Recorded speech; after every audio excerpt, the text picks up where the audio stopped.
Hello and welcome back in, everyone, for um, Steven's Sports Sunday. Well, I have a very new and friendly guest. You may or may not recognize him.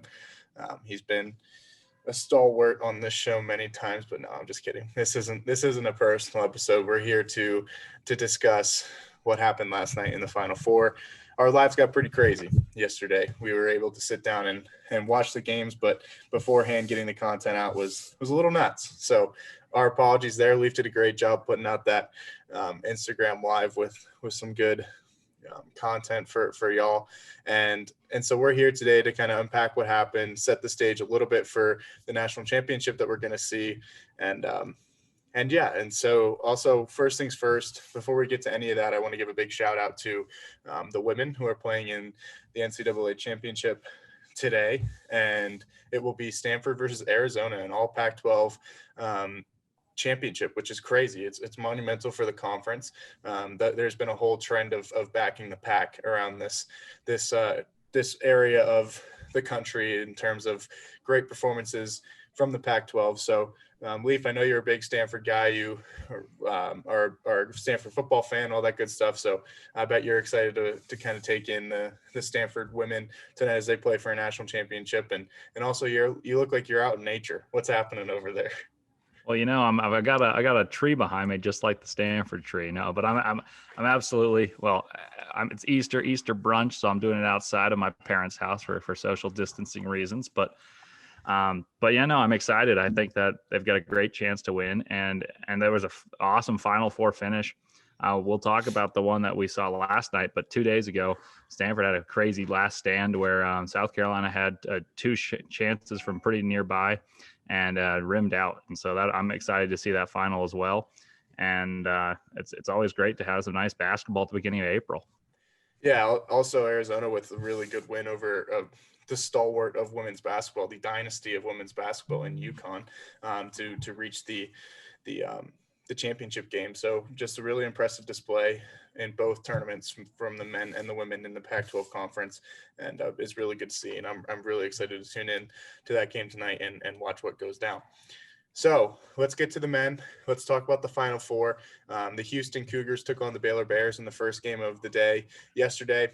Not exactly the game that a lot of people were envisioning, but I think it was kind of the one that I saw happening here between Houston and Baylor. I didn't see Baylor going up 40-19 at one point in the first half. That was an impressive start. But Baylor, we've documented a lot on this show. We've been on the Baylor trend. You've been on the Baylor trend longer than I have. But this is a Baylor team that's lost twice, but had a very long COVID pause and had a lot of players affected by COVID-19 throughout the season. And so, but you've told me many times, yesterday, many times, that this is the Baylor team that we saw before COVID that was undefeated and just running teams in the Big 12 night in and night out. Yeah, they looked awesome. That was probably the best performance I've seen from them in a good while. They what Houston relies on is defense and rebounding the ball, getting a lot more possessions. Both teams shot the exact same number of shots, and you don't want to shoot the same number of shots and allow Baylor to shoot more threes than you're shooting. And that's exactly what happened. Houston and Baylor both shot 55 shots. Baylor shot 53%. Houston shot 38% from the field. From three, Baylor got up 24 threes, made 11 of them. That's almost 46%. Houston was 6 of 19. That's 32%. And the offensive rebounds were only an advantage of one for Houston. So all those stats go into it. And then you watch the basketball game, and it was just a phenomenal display of Baylor's offensive and defensive ability, both being elite. And they've got such a powerful, just like when they're on, they were top three in both offense and defense. And that's what it looked like. That's why I texted you. This is the Baylor before COVID. And actually they asked Jared Butler about that after the game. He's like, I totally forgot like that was a thing, because that's how I feel like we've played all tournament. And honestly, I think it's agreed, but it's just the grander stage showed up and primetime players played well. Yeah, absolutely. And Jared Butler had a big game with 17 points, 5 rebounds, and 4 assists. And yeah, this is, if you see, first off, I have to preface this. If you see me making weird interactions, weird motions, I am multitasking. My man Jordan Spieth is in the lead right now in a golf tournament. I've got it pulled up simulcasting. We're multitasking here. We're sports fans. We're digesting everything that's going on. So my apologies if you see me make some weird interactions. I think I might have thrown you off with the fist bump. It made me laugh. I knew what it was. But yeah, also a great game from Davion Mitchell. He had 12 points and 11 assists in this one, a double-double there. Maceo Teague had 11.6 assists, and not like the astounding scoring numbers that I've seen, but they had 5 guys with over 10 points. Davion Mitchell, Jared Butler, Maceo Teague, Jordan. Oh, man, you're going to have to take that one from me. Jonathan Chamwa Chachua. Thank you. You've said it multiple times. I've stayed away from it all year. Matthew Mayer had 12 points. And Mark Vital, one of their biggest contributors all season long, only played 15 minutes with 2 points and 1 rebound. So a lot of different pieces coming together here for Baylor. And this is a team that we've documented on. They just do everything so solidly. And like they play really good defense.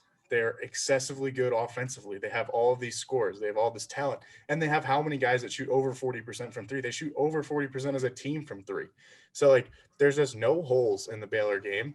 And it's just really impressive to watch. 40-19 in a Final Four game in the first half is just absolute domination from the jump. And so I know Houston did a great job battling back. I'll talk to some of the Houston numbers. Marcus Sasser had 20 points, 4 rebounds, 2 assists. Good game for him. Quentin Grimes had 13. But that's really it that we saw out of this Houston team.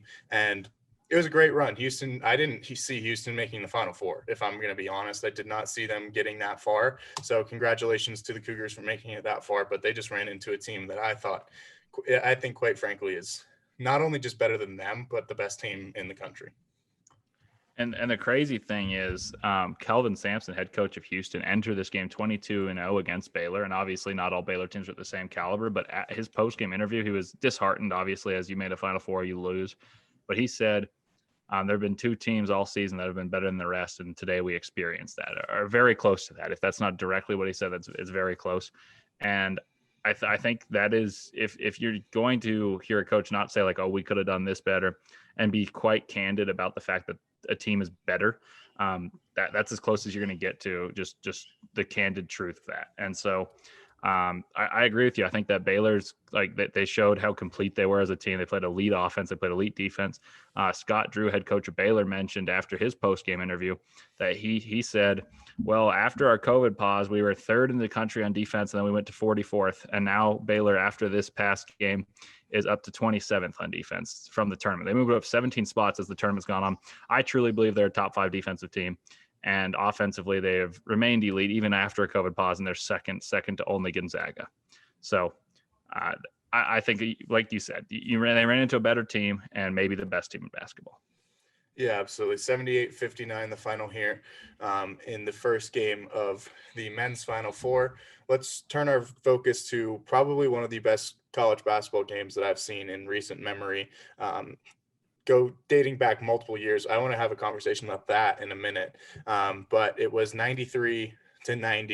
Gonzaga continuing their perfect season, moving to 31-0 on a last-second buzzer-beating three-pointer by Jalen Suggs from multiple feet behind the three-point arc.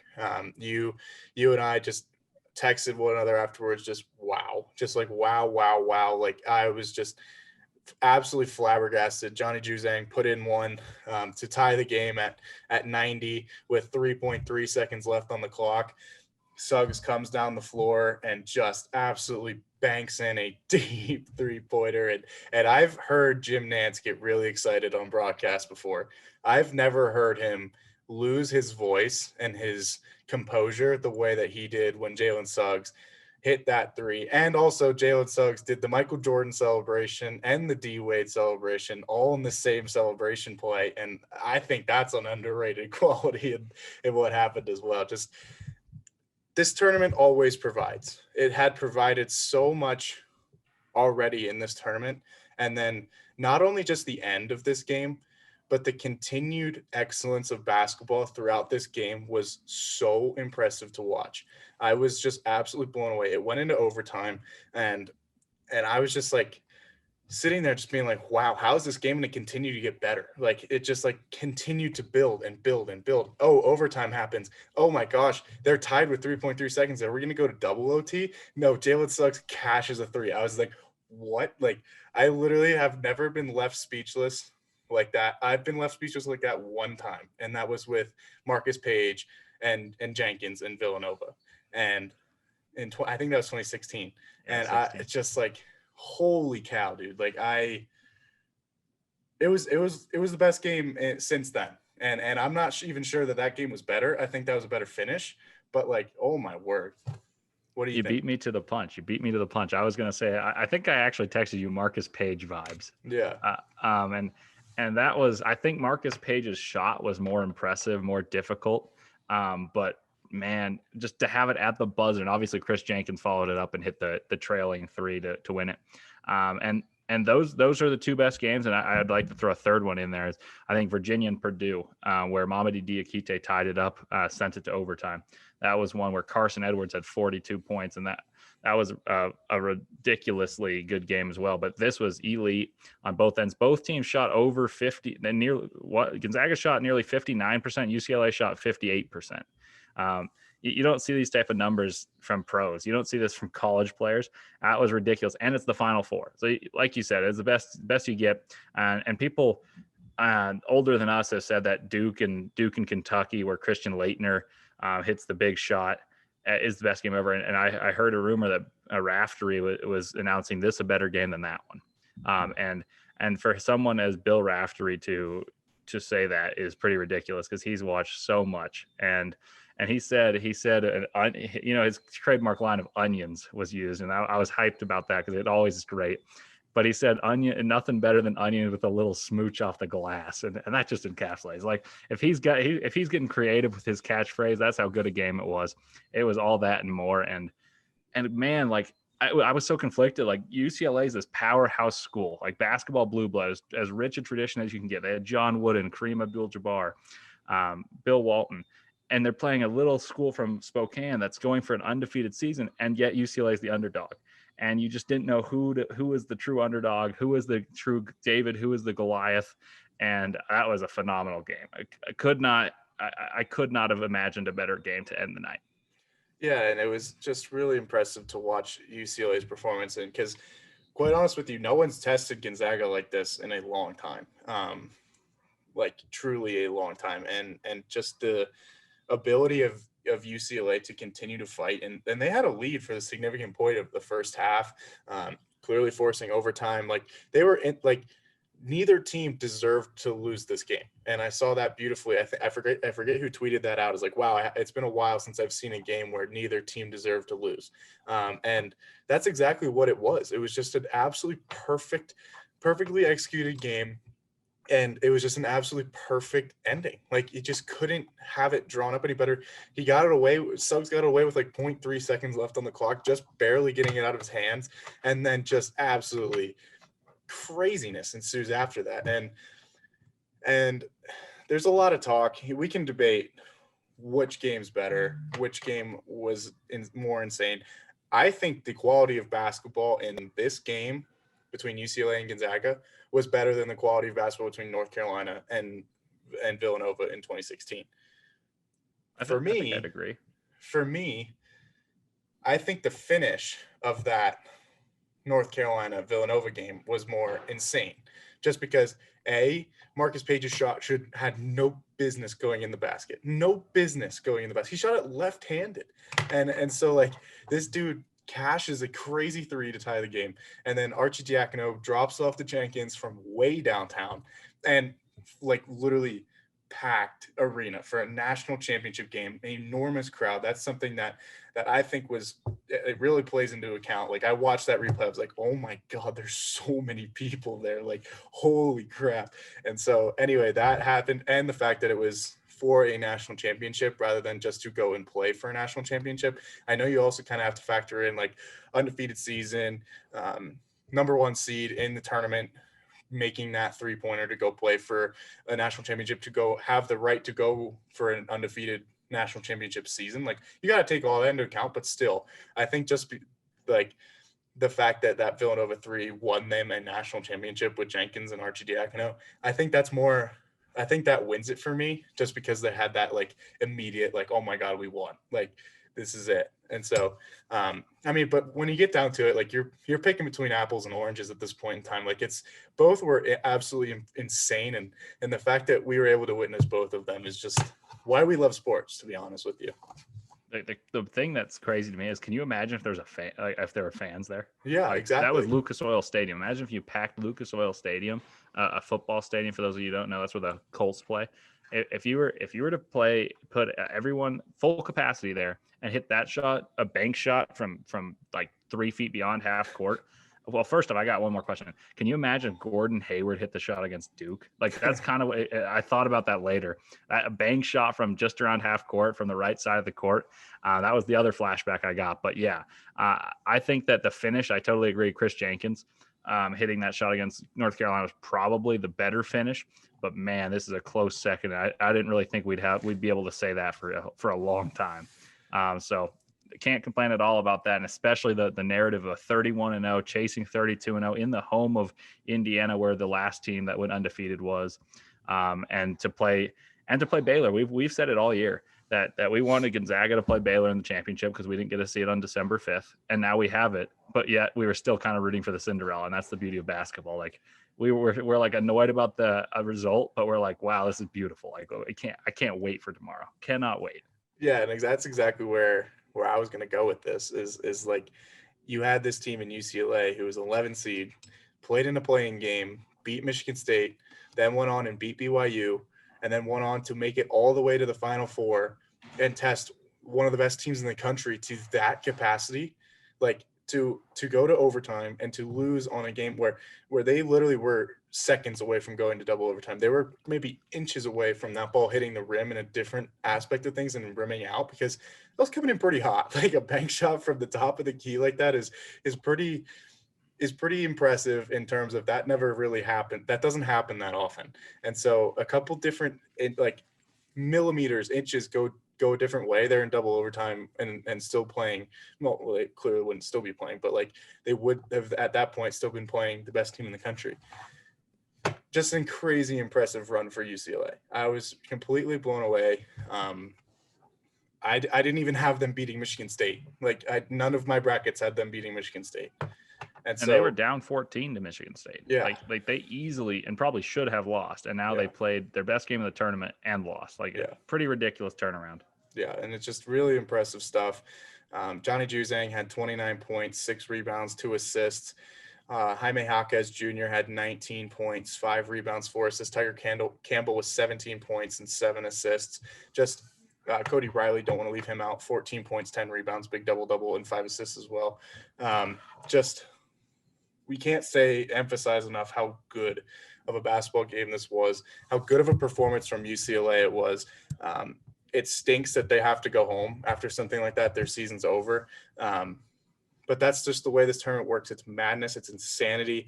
It's not always fair, but just creates just these unbelievable, memorable moments. And that's something that I will remember for, I don't even know how long, for down the stretch. Like I'll always remember the time that Jalen Suggs banked in the 3 to beat UCLA in the Final Four. I'll always remember when Jenkins hit that 3 to win the national championship for Villanova. It's just moments like that that make this tournament the best event in sports, and it's not really that close, in my opinion.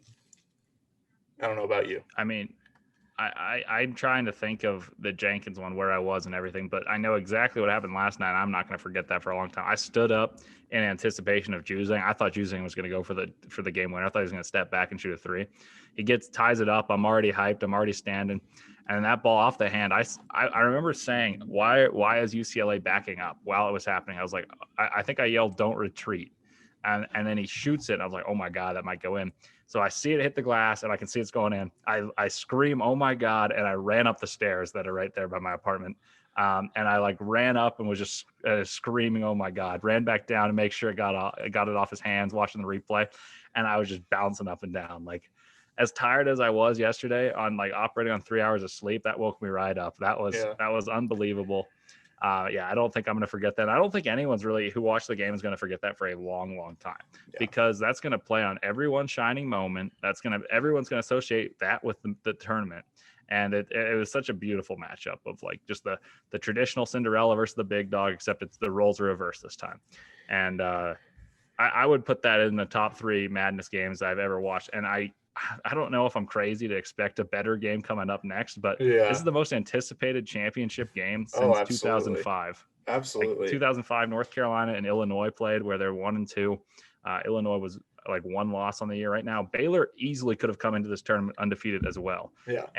With Gonzaga, had they not had a COVID pause. And I feel pretty comfortable saying that. And then you have an undefeated Gonzaga team. Yeah. So it's gonna be awesome. We'll put out a full-length preview tomorrow.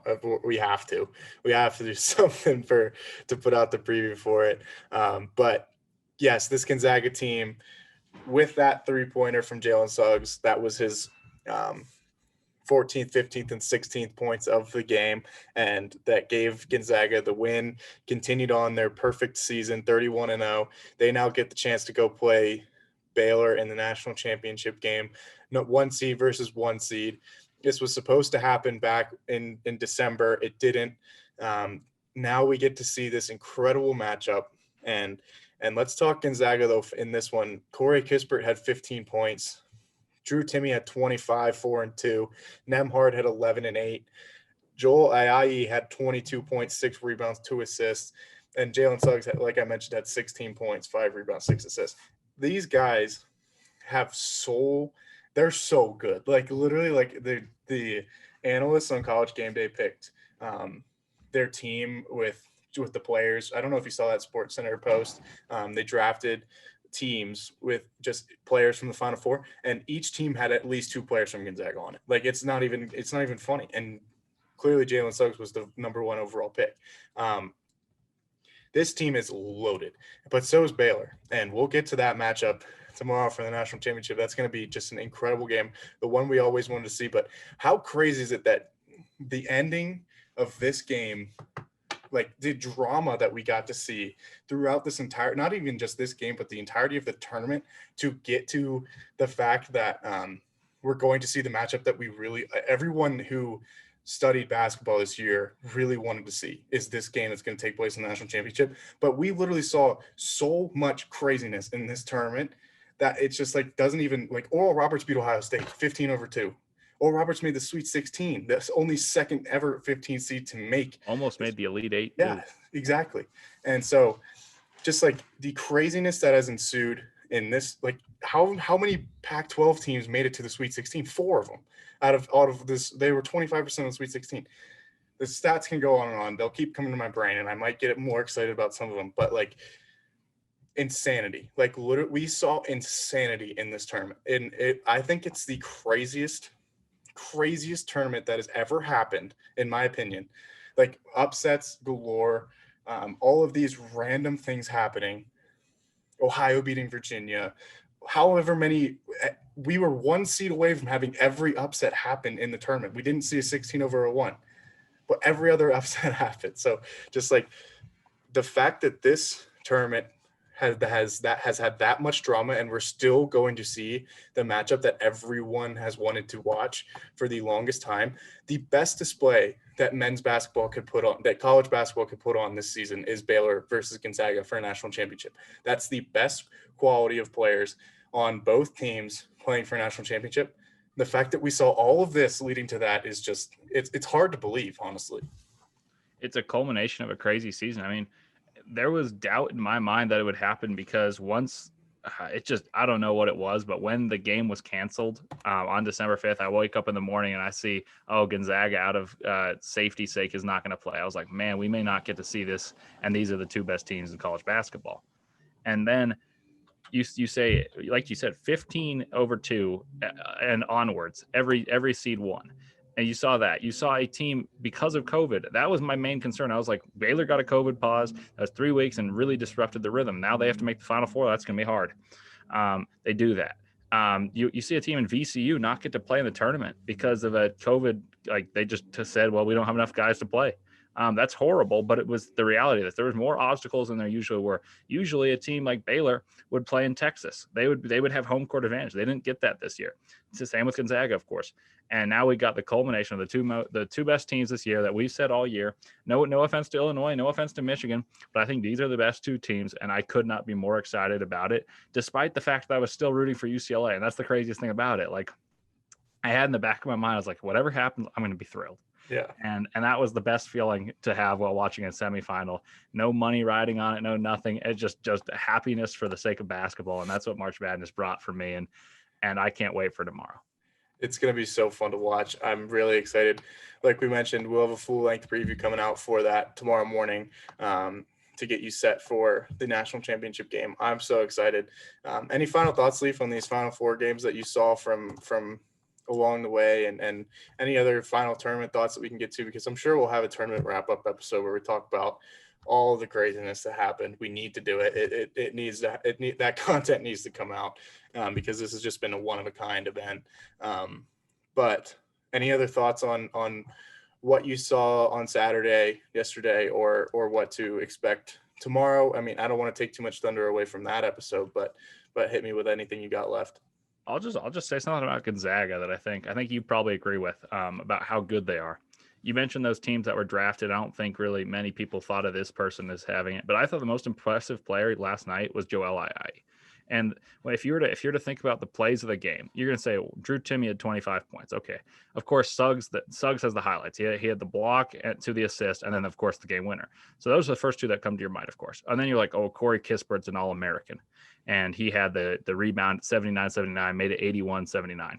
And Andrew Nembhard hit that step back three to put him up 90 to 85. Yet Joel Ayayi, the fifth player that you think of in terms of that game, if you're thinking of the biggest moments, had 22 points on 9 of 12 shooting, 2 of 3 from 3, 6 rebounds, 2 assists, 2 steals.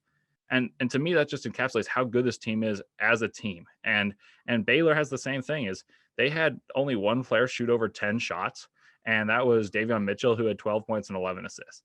A lot of the things that happen in this game are like the unheralded players play, and the role they play is unheralded, just that. But they played their best games in the Final Four, and it's coming to the grandest stages. And we've just got Jared Butler just woke up. He had 17 points in the first half, and he had struggled all tournament. And you saw Corey Kispert hasn't even shot that well, and he's a first-team All-American. That's 2 first-team All-Americans that are waking up in the Final Four. Big-time players make big-time plays and big-time moments. So I can't wait. That's how I'm wrapping it up. I love it. I can't wait. Best of luck to both Stanford and Arizona tonight in the Women's National Championship.